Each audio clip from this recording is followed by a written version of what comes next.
읽도록 하겠습니다. 오늘 말씀은 로마서 8장 5절에서 7절까지 우리 같이 합독하도록 하겠습니다. 로마서 8장 5절에서 7절, 신약성경 249페이지 되겠습니다. 우리 같이 합독하겠습니다. 육신을 따르는 자는 육신의 일을, 영을 따르는 자는 영의 일을 생각하나니 육신의 생각은 사망이요 영의 생각은 생명과 평안이니라.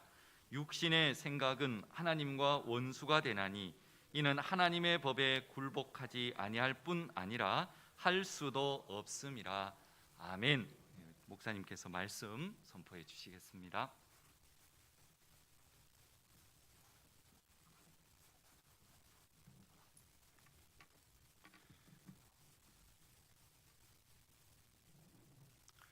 생각이 무엇인가요? 생각은 자기 자신과 나누는 대화입니다. 철학자들의 표현을 빌리면 내적인 대화 또는 마음의 이야기 또는 사유라는 그런 단어를 사용합니다. 생각은 마음속에서 우리가 알고 있는 어떤 언어로 대화를 이어가고 있는 것입니다. 이런 관점에서 생각은 자기 자신과 나누는 대화입니다. 물론 생각이 단순한 기억이라는 그런 정의도 있습니다. 그러나 생각은 자기 자신과 나누는 대화라는 의미가 더 맞는 것 같습니다. 그렇다면 생각의 파트너는 누구인가? 생각의 파트너는 누구인가? 내 안에 내가 있습니다. 내 안에 있는 나 자신이 생각의 파트너이죠. 사실 우리는 아직까지 그런, 글쎄 미래는 가능할지 모르겠습니다. 뭔가 보이지 않는 찌릿찌릿 가는 게 있어가지고 내 생각이 상대방의 생각과 이렇게 서로 맞닿을 수 있는, 이것은 공상 영화에는 가능한데 아마 미래에는 어쩌면 가능할 수 있을 겁니다. 그러나 지금 현 시점에서는 생각의 파트너는 자기 자신이죠. 내가 무언가를 생각할 때에 어떨 때는 그 생각의 상대가 그냥 순식간에 되죠. 1인 다역이라고 그렇게 표현할까요? 아내가 되기도 하고 남편이 되기도 하고 직장의 동료가 되기도 하고, 그러면서 내 안에 내가 순식간에 즉각적으로 그 상대가 되어서 자꾸 얘기하는 거예요. 생각의 파트너인 자기 자신이 건강하면 생각은 건강합니다. 병든 자기와 자신과 계속 대화하면 병든 생각밖에 할 수가 없습니다. 결국 대화의 결과는 파트너의 상태와 밀접한 관계가 있습니다. 우리가 다른 사람과의 대화에서 그런 경험을 하죠. 저 사람은 참 화를 너무 잘 내. 저 사람은 참 잘 토라져. 그래서 대화를 하고 나면 마음이 편하지 않는 상대가 있습니다. 자기 자신과 대화를 나눌 때도 그와 같습니다. 안타까운 것은 대화의 상대, 즉 자기 자신의 대화의 생각의 파트너인 자기 속에 있는 자신이 온전치 않다는 사실입니다. 왜냐하면 죄성을 가지고 있기 때문에 우리의 이 심성이 죄의 영향력 속에 약해 있습니다. 예레미야 17장에 그 말씀이 있죠. 만물보다 거짓되고 부패한 것이 어디라고요?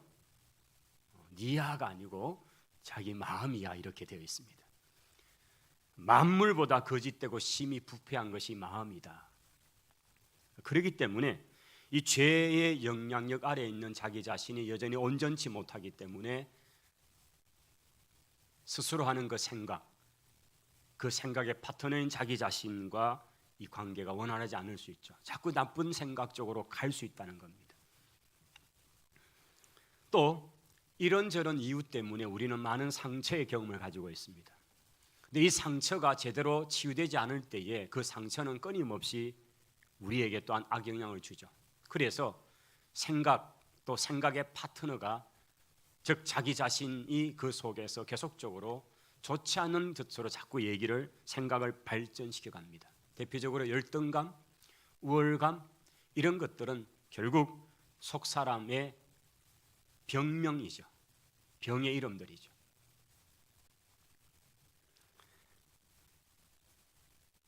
우리 속에 있는 우리 자신은 다른 사람이 우리에게 잘해준 것에 대한 기억은 잘 없습니다. 그런데 뭔가 우리를 서운케 한 일에 대해서는 어째 그렇게 잘 기억을 해서 저장을 해놓는지 그게 그냥 쑥쑥 자동적으로 나오는 그런 특성이 있습니다. 어떤 사람이 여러분에게 해주었던 좋은 일, 고마운 일 이런 게 참 많은데도 그런데 좀 섭섭하고 서운케 했던 일은 어찌 그렇게 선명하게 기억이 돼가지고 그게 자꾸 관계를 해치고 있는 그런 경험들 우리는 하고 있지 않습니까? 그렇다면 우리가 자기 자신을 파트너로 삼아서 끊임없이 대화를 하면 그러면 어떻게 결과가 될까요? 생각을 통해 작은 문제를 큰 문제로 자꾸 정폭시키는 사람이 있는가 하면 반대의 경우도 있습니다. 분명히 누가 봐도 큰 문제인데 그 생각을 거쳐서 작은 문제처럼 심지어는 아무것도 아닌 것처럼 그렇게 감소시켜버리는 그런 사람도 있습니다. 여러분 어느 편에 속합니까?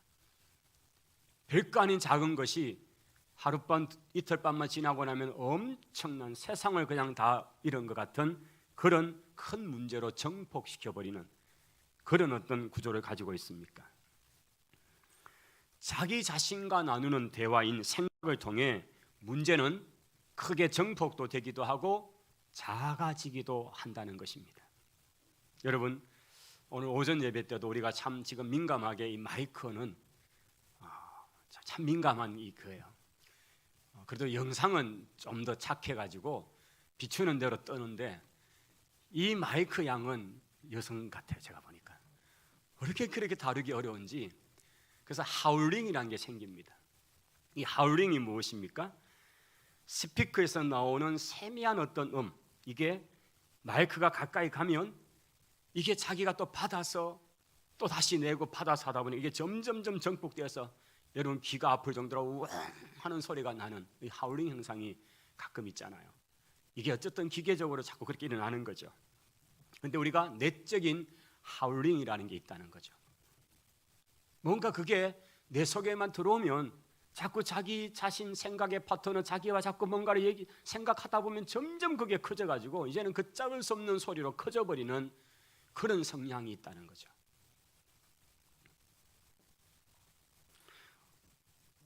어떤 사람은 남이 봐도 그건 아무것도 아닌 것 같은 충격이라고 생각할 수도 없는 아주 작은 일을 당했는데도 불구하고 얼마만 지나고 나면 엄청난 큰 충격으로 그렇게 그냥 머리를 두들겨 맞은 것 같은 충격 속에 빠지는 사람이 있는가 하면 반대로 그 내적 하울링의 현상이 강하게 나타나는 사람이 있는가 하면 그 반대 그 큰 충격이 그냥 쉽게 잘 아물어지게 되는 그런 성향이 있죠.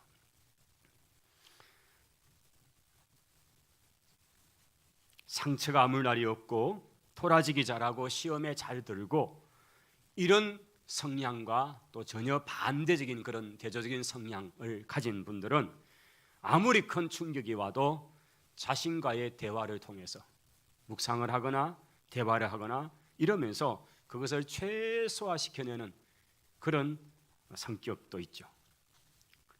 자신과의 나누는 대화에서 정폭기 역할을 하는 것들이 무엇일까 하는 겁니다. 그것은 치유받지 못한 어떤 열등감이나 상처들이 그런 역할을 할 경우가 큽니다. 사실 대화는 우리 마음속에 저장되어 있는 생각, 사상, 지식 또는 경험 이런 모든 것들이 더불어서 작용을 하게 되어 있습니다. 열등감은 자신에 대해서 굴절된 정보가 마음속에 저장되어 있다가 그것이 이제는 어떤 상황에 그게 나타나면 그게 막 악영향을 끼치는 것이죠. 자신에 대한 잘못된 정보가 마음에 입력되어 있는 사람, 즉 열등감 있는 사람은 일반적으로 자신과의 대화를 통해서 문제를 자꾸 정식시킵니다. 조금만 자기 혼자 고심하다 보면 이제는 점점점 걷잡을 수 없는 모습으로 그렇게 나타나 충격에 헤어나지 못하는, 그래서 얼굴은 어둡고 늘 비관적이고 절망적으로 나타나는 것입니다. 자, 그러면 우리가 만나는 이런 많은 일들에 대한 부분, 이것이 우리 속에서 왜 상처가 되기도 하고 또는 아픔이 되기도 하고 이렇게 힘겨움으로 다가오게 되는가라는 것이죠. 마음에 이루어지는 많은 부분들은 해석하는 작업 속에서 생겨난다는 겁니다. 똑같은 어떤 사건을 보고 만났습니다. 똑같은 사건을 경험했습니다.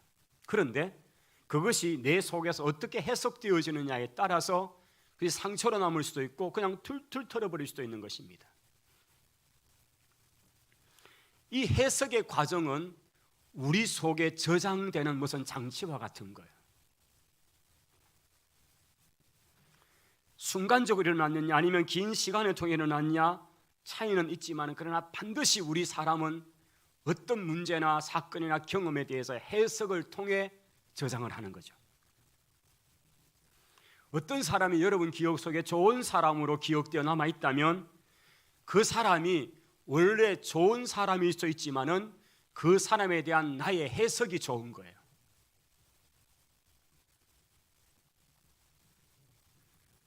우리의 생각을 통해 얻어진 그 결과가 좋고 나쁘고 옳고 그러다는 것들을 나타내거든요.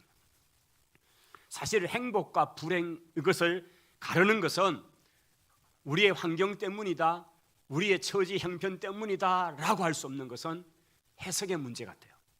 왜냐?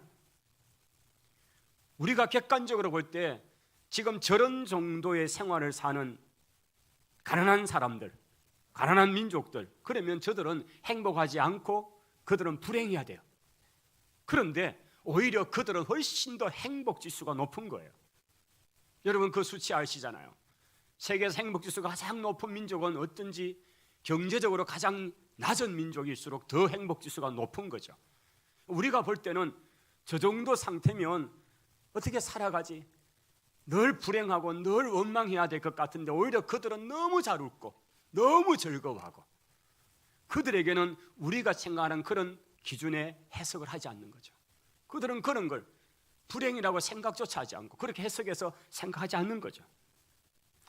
똑같은 환경 속에서도 어떤 사람은 행복하게 살고 어떤 사람은 불행하게 사는 것, 이것은 환경이 그걸 결정하는 게 아니고 그것을 어떻게 해석화를 통해 내 속에 저장하느냐의 문제라는 거죠. 어떤 일 자체가 그 사람을 화나게 하거나 기쁘게 하는 게 아니고 그것을 가지고 마음에서 생각한 결과 화가 되기도 하고 기쁨이 되기도 하는 거죠. 우리가 선을 행하다가 욕을 먹게 되는 경우, 근데 그걸 어떻게 해석하느냐에 따라서 전혀 다릅니다. 욕 먹었다는 자체는 분명히 화를 내고 맨날 며칠이고 막 그게 대해서 막 원수를 갚아야 된다, 보복해야 된다 이렇게 생각해야 되는데 그게 아니고 그게 어떻게 해석하느냐에 따라 전혀 다릅니다. 욕을 먹었다는 것은 분명한데, 그런데 내가 주님을 때문에 주님을 위해서 욕을 먹었다는 해석화가 되면 그 욕먹음이 자랑스럽고 뿌듯한 거예요. 그런데 다르게 해석되어지면 그때 그거는 상처가 되고 계속 몇 날을 못 견디면서 보복해야 되고 원수를 갚도록 생각하며 잠 못 자는 거죠. 결국은 환경 그 자체나 경험되는 어떤 사건 그 자체가 나를 불행하고 행복하게 만드는 게 아니고 그것을 어떻게 해석화하느냐의 과정에서 이게 행복한가 아닌가 된다는 거죠. 삶을 해석하는 과정이 자꾸 이제 반복되면, 즉 나이가 많아질수록 우리는 자신만의 사고 방식이라는 틀을 갖기 시작합니다. 이것을 사고의 틀이라고 그렇게 말하죠. 여러분 이 틀이 고정되면요, 그 후에는 어떤 것이 들어와도 그 틀 속으로만 모든 걸 해석해 내버린 겁니다. 그래서 사고방식, 사고의 틀, 이게 연세가 올라갈수록 바뀌지 않는다는 얘기가 여기 있는 거죠. 자신들이 세월을 지나면서 만들어진 사고틀, 사고의 방식이 이제는 그 이후의 모든 경험들은 다 그 틀 속에서 그냥 만들어서 네모로 난 사고 방식은 뭐가 들어와도 네모가 나오게 돼 있고, 세모가 된 것은 뭐가 들어와도 세모가 되고, 이렇게 사람이 자꾸 그렇게 되어 간다는 거죠. 이 틀이 고정되면 그 이유는 어떤 것을 넣고 해석을 해도 똑같은 결과가 되는 게 나오죠. 그래서 이런 걸 깨트려 부수는 게 너무 어렵다는 것입니다. 우리가 신앙의 연수가 더해 갈수록 우리의 생각이나 우리의 모습이 경화됨, 즉 굳어지면 병이 됩니다. 우리가 점점점 성화되는 과정은 우리가 부드러워지는 과정, 유순해지는 과정이 되어야 될 줄을 믿습니다. 우리의 생각이 부드러워져야 돼요.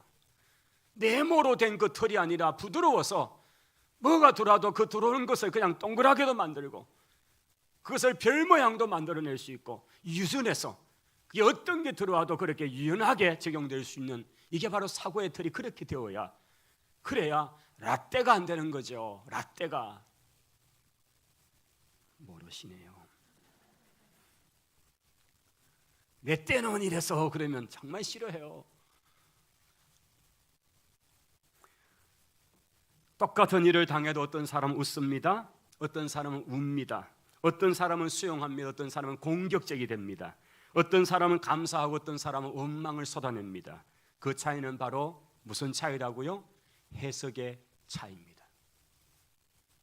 여러분, 오늘 이 말씀을 들으면서 내가 생각이라 하는 것이 이게 다 옳은 게 아닐 수 있구나, 그리고 이 생각이 내 속에 저장되는 것은 내가 어떻게 해석하느냐에 따라 그 저장이 되는데, 내가 이 생각의 해석을 좀 다르게 해야 되겠다, 뭔가 그걸 좀 선하게 해야 되겠다. 여러분, 우리가 이 생각들을 해보죠. 우리는 눈을 뜨고 있는 한 계속 생각을 합니다. 사실 눈 감아도 이게 생각인지는 모르지만 계속 의식은 작용을 합니다. 그걸 새롭게 가공을 하고 뭔가를 계속 만들어내어서 그게 꿈이 되기도 하고, 또 우리가 잠잔다 그러지만 계속 의식적 활동이 일어나고 있는 것입니다. 그런데 우리가 눈을 뜨든지 어쨌든 계속적으로 생각이 되어 가는데, 그런데 문제는 어떤 생각을 하느냐는 것입니다. 제가 지난주는 말에 대한 얘기를 했습니다. 지금 여러분 오른쪽에 있는 저 표가 있어서 제가 지금 몇 주에 걸쳐서 지금 여기에 관계된 말씀을 제가 지금 전하고 있는 거예요. 우리가 말에 대한 힘, 우리가 말을 어떻게 하느냐, 그분의 말씀을 다루었는데, 오늘은 이제 생각에 대한 얘기를 좀 하고 있어요. 여러분, 생각은 내 속에 생각되는 그것이 진리라고 생각하지 마시고, 내 속에 드는 생각이 다 맞다고 생각하지 마시고, 가장 부패한 것이 마음이고, 어떤 것보다 부패하고 타락한 것이 내 마음이고, 그래서 내 생각은 심각하게 오류작용이 나타나고 오작용이 될 수도 있다는 것을 반드시 전제를 하고 해야 되지. 않으면 내 생각대로 말하고 해석하기 시작하면 그때는 많은 문제를 일으킬 수 있다는 거죠. 우리가 눈을 뜨고 있는 한 생각을 계속합니다. 문제는 어떤 생각을 하느냐인데, 그 생각을 조절하고 통제하는 사람이 있고 그렇지 못하는 사람이 있습니다. 한번 따라 하십시다. 생각은 통제되어야 합니다. 여러분, 우리 생각은, 자신의 생각은 반드시 통제되어야 합니다. 생각은 제어될 수 있다는 거예요. 지혜로운 사람은 마음속에서 생각이 아무렇게나 진행하도록 내버려 두지 않습니다. 그는 생각의 방향을 자신이 원하는 방향으로, 다르게 하나님이 원하시는 방향으로 돌릴 줄 아는 사람이 지혜로운 사람이라고 말하는 것입니다. 생각은 조절되고 통제되어야 합니다. 성경은 이것을 마음을 잘 다스리는 사람이라 그렇게 표현하고 있습니다. 마음을 잘 다스린다는 말은 이코르 생각을 잘 다스린다는 뜻입니다. 시편의 몇 군데서 보면 그런 내용들, 힌트들을 우리 얻을 수 있습니다. 내 마음이 심히 속에서 아파하며 사망의 위험이 내게 이르렀을 때에 두려움과 떨림이 내게 왔고 공포가 나를 덮었도다. 그러나 내가 그 절망의 순간에 하나님 앞에 나아가서 주께 내 영혼을 숨겼나이다. 그런 표현들이 나타납니다. 시인이, 특별히 다윗 같은 경우, 그는 자기 자신의 상태, 자기 자신의 생각의 흐름을 유심히 살피면서 그 생각이 자꾸 두려움으로 그렇게 계속 가서 이게 점점 정폭기를 만나기 시작하면 그 두려움은 얼마나 엄습해 와서 자기 자신의 삶을 어떻게 하지 못할 만큼 그렇게 몰려올 때에 그 생각의 두려움을 방향을 틀어버리죠. 그리고는 그 방향을 하나님께로 맞춰가기 시작합니다. 이게 시인이 시에서 보여주는 바로 그 생각의 방향인 것입니다. 여러분, 우리 생각이 나쁜 것으로, 악한 것으로 그렇게 치달아가지 않도록 그 생각의 방향, 물줄기를 바꾸어 틀어서 하나님께로 갈 수 있는 그런 생각을 제어하는 우리 성도들이 되시기를 바랍니다. 다윗은 배신의 경험이 많은 삶이었습니다. 그 상한 마음을 하나님 앞에 그는 숨기지 않습니다. 그대로 내어놓습니다. 감정을 토설합니다. 하나님, 원수가 내게 이렇게 했어요. 그래서 제가 너무너무 괴롭고 정말 견딜 수 없어요. 그렇지만 제가 하나님 앞에 내 영혼이 바라봅니다. 이러면서 그 시편의 생각의 흐름이 어떻게 가고 있는가를 주목해서 본다면 오늘 우리의 생각을 어떻게 옮겨낼 수 있는가에 좋은 모델이 될 것입니다. 시편 42편 5절에 이런 구절이 나옵니다. 내 영혼아, 네가 어찌하여 낙심하며 어찌하여 내 속에서 불안해하는가? 너는 하나님께 소망을 두라.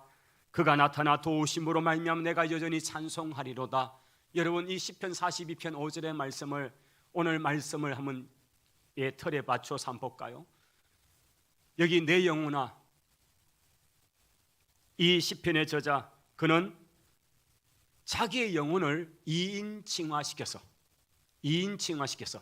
지금 분명히 난데, 나 자신인데 이것을 너라는 표현을 하면서 2인 칭화시켜서 상당히 객관화로 보고 있는 거죠. 내 영혼아, 네가 어찌해서 낭망하며 어찌해서 그렇게 불안해하느냐?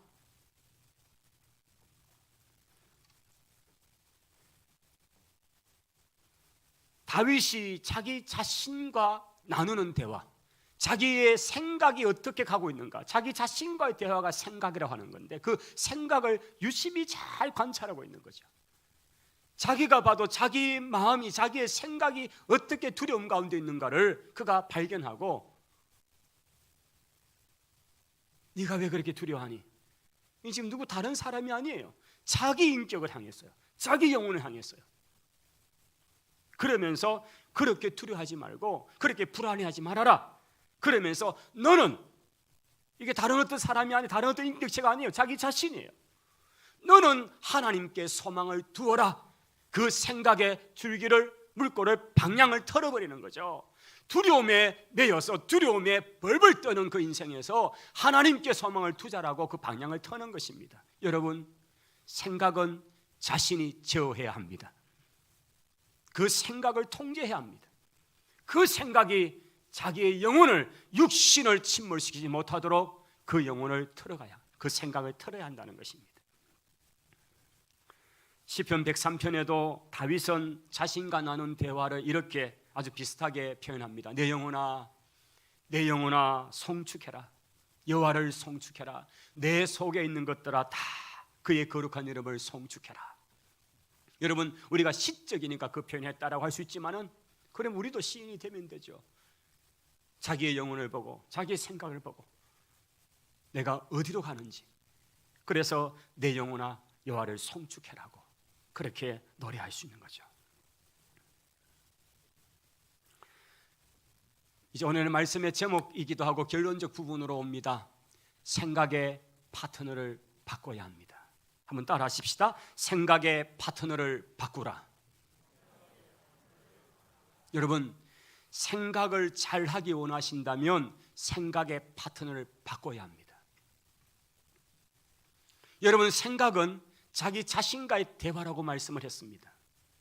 자기 자신과의 대화입니다. 그런데 이 생각의 파트너를 예수 그리스도께로 바꿔야 합니다. 자기의 생각의 파트너를 자기 자신에게 맞추지 말고 내 속에 계시는 예수 그리스도께로 바꿀 수 있기를 바랍니다. 생각의 패턴을 바꿔야 합니다. 자기 자신의 상태를 건강해 하는 것도 귀한 시도일 수 있죠. 왜냐하면 자기 자신이 막 안 좋고 우울하면요, 그런 생각으로 점점 생각은 나쁘게 가게 돼 있죠. 그래서 내 생각을 좋게 하자, 내가 좀 밝게 하자.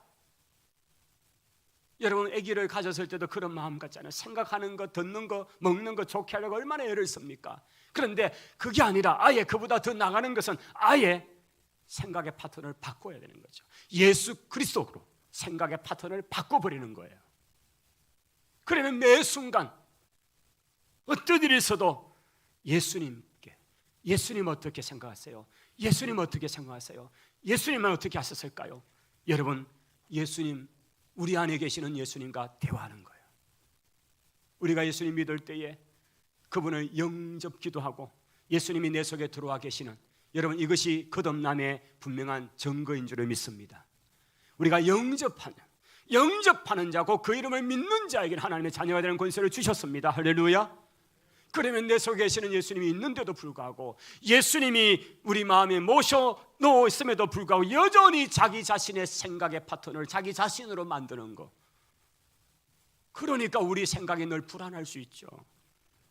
예수님 믿어도 똑같은 해석을 합니다. 예수님 믿는다고 해도 똑같은 생각을 가지고 사고의 방식에 사니까 삶이 변화가 일어나지 않습니다. 생각의 패턴을 예수님께로 바꾸고 난 뒤에 여러분의 감정, 여러분의 생활의 어떤 많은 부분들이 분명히 바뀌어지게 될 것입니다. 여러분, 예수님이 내 속에 들어오셔서 내가 주님과 많이 대화하는 이런 대화를 하면요, 그 삶의 변화 중에 하나가 뭘까요? 우선 감정의 흔들림이 굉장히 폭이 큰 것이 잦아진 것을 느낄 것입니다.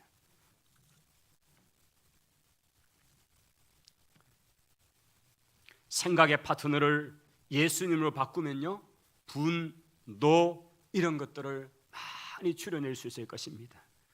나중에는 표출하지 않을 때까지 갈 수도 있고요. 예수님과 대화하면 분과 노가 마음에서 풀어집니다. 마음에 예수님을 모시면 감정의 변화가 생기는 것도 바로 그런 이유죠. 내가 주님과 대화하면 히브리서 12장 3절에 보면 우리 예수님에 대한 이런 표현이 있습니다. 너희가 피곤하여 낙심하지 않기 위해서 죄인들이 이같이 자기에게 거역한 일을 참으신 일을 생각하라 라는 구절이 있습니다. 우리 예수님께서 많은 거역을 받으시고 심지어는 십자가에 끌려서서 모욕과 치욕과 고통 가운데 죽임을 당하셨잖아요. 처형을 받으셨잖아요. 그 주님이 감당하신 그 거역당하심, 그 주님이 그런 경험이 있기 때문에 내가 주님을 깊이 묵상할수록 우리의 삶에 이런 감정의 기복들이 주님 안에서 굉장히 평온으로 바뀌어진다는 것입니다. 우리가 어떤 억울한 일을 당했습니다. 그런데 그 일 때문에 고통스러워하지 않고요, 그 일 자체를 생각하지 말고 그 일을 겪으신 예수님을 생각해 보는 것입니다. 오늘 히브리서 기자는 바로 그 얘기를 하고 있습니다. 네가 얼마나 거역을 당했는지, 공동체에서 거역을 당하고 가장 가까운 사람에게서 배신을 당하고 그런 거역감을 가지고 있을 때에 그것 생각하면 정말 자다가도 막 이가 갈리고 견딜 수 없어 하는 그런 순간이 올 수 있습니다. 그러나 그것에 빠지지 말고 우리 주님께서 나를 위해서, 나를 대신해서 그런 거역을 당했다는 생각을 하면 우리는 그 화가 사라지고 우리의 생각이 점점 그리스도께로, 그 주님이 주시는 평안으로 바뀌어지는 것입니다. 여러분, 생각을 잘 하기 원하신다면 여러분의 삶을 예수 그리스도를 통과하셔서 예수 그리스도로 모든 것을 해석해 가시기를 바랍니다. 그러면 우리의 생각은 주님이 기뻐하시는 생각이 됩니다. 예수님을 넣고 해석하면요, 모든 게 됩니다. 우리 생각을 자꾸 그 사건 자체만 해석을 하니까 계속 고통스럽고 막 이가 갈리는 일들이 있지만은 예수님을 통과하면요, 거기에 다른 결과가 나오잖아요. 예수님 없이 해석할 때는 원망이던 것이 예수님을 통과해서 하면요 감사가 될 줄을 믿습니다. 그래서 예수님 안 넣고 생각하는 사람도 있더라고요.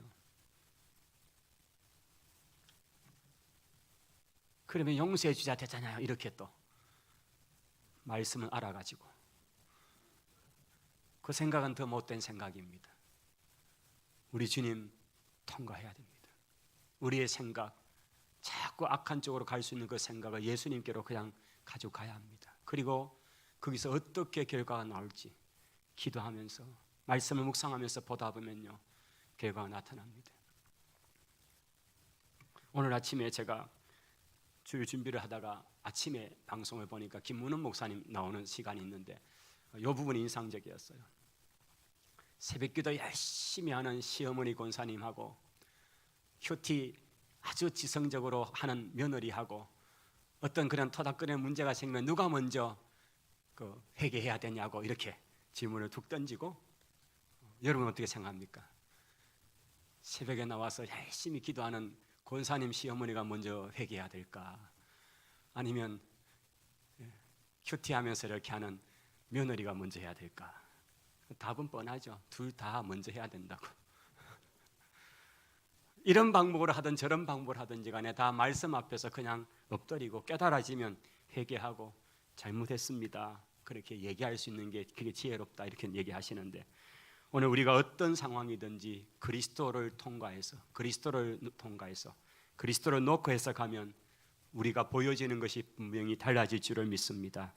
생각 잘하게 원한다면 하나님이 하라시는 것으로 생각해야 합니다. 오늘 말씀에 육신에 따르는 자는 육신의 일을, 영을 따르는 자는 영의 일을 생각한다고 되어 있습니다. 육신을 따르는 자는 자꾸 육신의 것을 생각하고 영을 따르는 자는 영의 것을 생각합니다. 그런데 결과는 다릅니다. 육신의 결과는 사망입니다. 영의 생각은 평안과 생명입니다. 육신의 생각은 하나님과 원수가 되지만 영의 생각은 참으로 하나님 안에서 평화가 찾아오는 것입니다. 그러므로 오늘 우리가 생각해야 되는 것, 특별히 우리의 생각, 그것이 우리 자신에게 끊임없이 내어뱉는 그런 게 아니고 그 생각의 파트너를 바꾸어서 예수 그리스도와 내 생각의 파트너가 되어서 우리가 하루에도 수십만 번, 20만에서 40만 번 생각한다는데 그 생각의 순간이 계속 예수님과의 대화가 되시기를 축복합니다. 기도합니다. 하나님 감사합니다. 우리의 생각은 정말 자는 중에까지라도 무의식 속에라도 계속 진행되는 것을 봅니다. 그러기에 이 생각의 파트너를 예수님으로 바꾸어서 예수님으로 통과하고 예수님으로 해석해서 결국 주님이 기뻐하는 삶의 모습을 나타내는 저희들 되게 하옵소서. 예수님 이름으로 기도하옵나이다. 아멘.